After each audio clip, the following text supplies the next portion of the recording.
Hey guys, welcome back to the channel. Today we're diving into a topic that so many of you have asked about: how to keep a girl's interest sky high, even when you're not texting her every single day.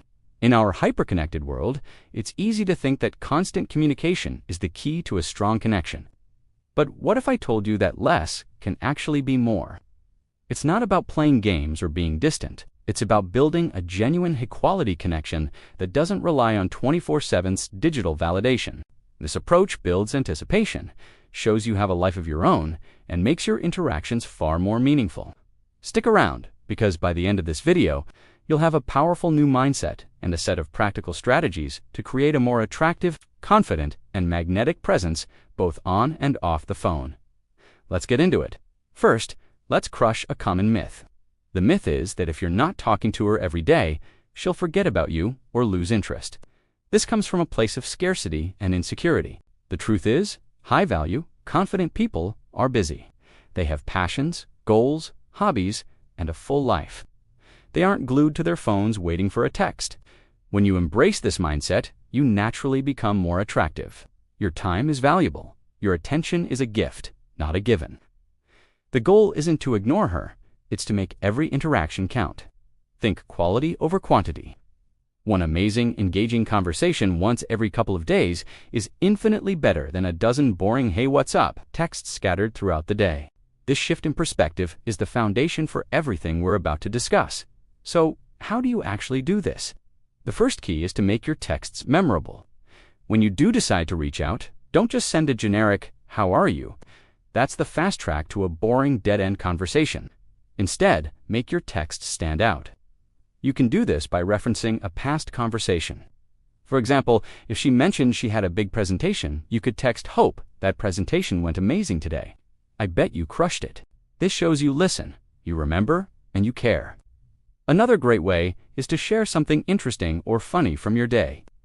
A picture of a crazy-looking dog you saw on your walk, or a funny meme related to a show you both watch. The goal is to spark emotion, make her laugh, make her curious, make her smile. These are the texts that get a response, and make her look forward to hearing from you.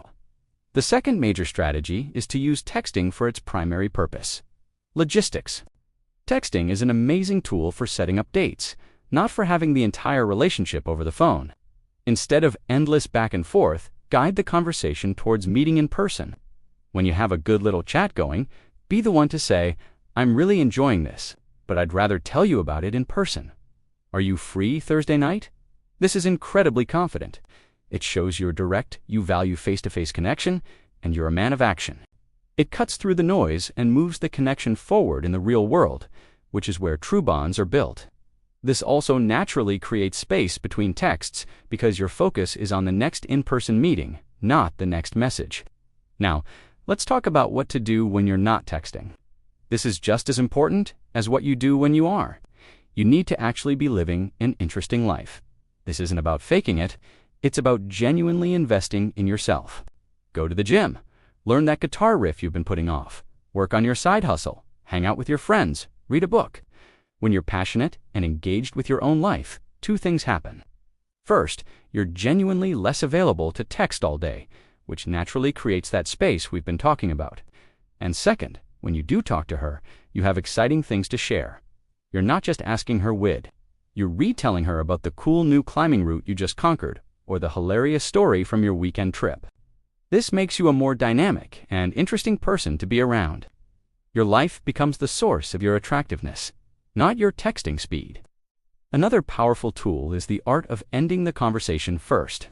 This is a subtle but incredibly effective technique. In a world where people let conversations fizzle out with a ha-ha or a thumbs-up emoji, be the one who ends it on a high note. When the conversation is flowing and you're both laughing, that's your moment. You can say something like, "Hey, I've got to run and jump on a work call, but this was fun. Let's talk again soon." This does a few things. It shows you have other priorities and your time is structured. It leaves her wanting more because the conversation ended at its peak, not in a trough of boredom. And it puts you in control of the interaction's pacing. It's a confident move that subverts expectations and keeps you from falling into the trap of endless, aimless texting. Let's consider the psychological effect of this. It's called the Zeigarnik effect, which states that people remember uncompleted or interrupted tasks better than completed ones. When you end a great conversation, you're leaving a little open loop in her mind. She'll be thinking about the fun chat you had and looking forward to the next one. This is how you stay on her mind without having to constantly be in her inbox. It's about creating positive anticipation. You want her to see your name pop up on her phone and feel a jolt of excitement, not a sigh of, "Oh, him again." By not being available 24/7, you make your availability a treat. She'll value your time and attention more because it's not a constant, endless stream. So what if she texts you first? Great! That means what you're doing is working. The key here is not to immediately drop everything and fall back into old patterns. It's okay not to reply instantly. Again, you have a life. Finish your workout, complete your task, then respond. When you do reply, be warm and engaging. Match her energy. Have a great, concise conversation, and then remember our previous points. Either guide it towards an in-person plan or end it on a high note. The goal is consistency in your approach. Your pattern of high-quality, less frequent communication shows that you're a stable, confident guy, not someone who plays hot and cold.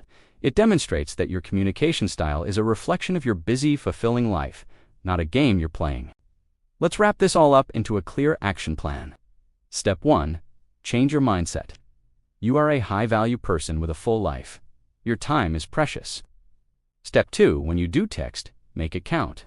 Reference past conversations, share something interesting, or use humor. Evoke emotion. Step 3. Use texting primarily for logistics.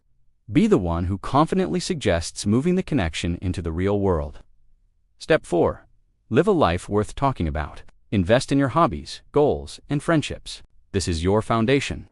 Step 5. Master the art of ending the conversation first, on a high note. Leave her wanting more. By implementing these strategies, you stop being just another notification on her phone and start becoming an exciting event in her life. You build mystery, anticipation, and most importantly, genuine respect. This isn't about manipulation. It's about self-respect and building a healthy, sustainable dynamic. Clinginess and constant need for validation are attraction killers. Confidence, independence, and a life well lived are incredibly magnetic. You're not just learning how to text less, you're learning how to be a more attractive, centered, and confident man. That's a skill that will serve you in every area of your life, not just dating. Thank you so much for watching. If you found this video helpful, do me a favor and hit that like button. It really helps the channel out. And for more content on building confidence and mastering your dating life, make sure you subscribe and turn on notifications so you don't miss a thing. I'd love to hear your thoughts. Drop a comment below with your own experiences or questions about this topic. I read all of them. Until next time, keep investing in yourself and living your best life. See ya.